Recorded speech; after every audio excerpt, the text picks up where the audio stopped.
If one lender declines me, does that mean I cannot go anywhere else for a loan? A lot of borrowers have that question. So the question is, if you are declined at one place and you're going for a mortgage loan, does that mean you will be declined at all places? The answer, Hannah, is absolutely not. Different lenders have, I can't say a different set of guidelines. Like, Hannah, that becomes a little confusing. We don't have different guidelines, but there's a word that consumers have to learn and real estate agents have to learn also. The word, Hannah, is overlay, okay? I'll give you an example. FHA, for example, goes down to a 500 credit score. But a lot of lenders you speak to will say 580, 600, 620, 640. They'll give you these higher numbers. That's called an overlay. That means that that lender has made a decision that even though the FHA goes down to a 500, that lender does not want to go below 620.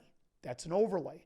So if you are sitting at a 619 with that lender, they're going to say no. Now, the loan officer might even say to you that FHA doesn't go below 620 because that company might be the only company that loan officer has ever worked for. So all they know is 620 for FHA, when the truth is it's 500.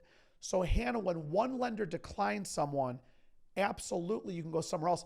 And a lot of times, Hannah, especially for the people watching, if you went to a bank, Hannah, banks are so rigid with approving people. It's not even an overlay. Banks will simply decline you because they just don't feel comfortable with you.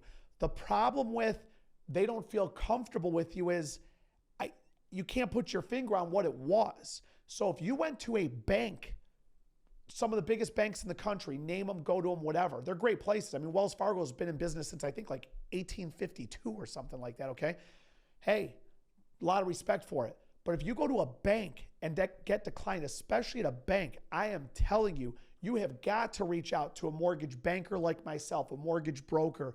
We're way more flexible. So just because you are declined at one place does not mean you'll be declined at another place. So definitely, if you're declined out there, you're having problems, you're not getting the answers you want, reach out to somebody. If I knew anybody good, Hannah, I'd mention their name. So maybe I'll tell you to call me even, 216-780-1103, but that's another video. So yes, Hannah, you could go somewhere else and get approved. Just because you're declined somewhere doesn't mean you're going to be declined all over. So excellent. Thank you.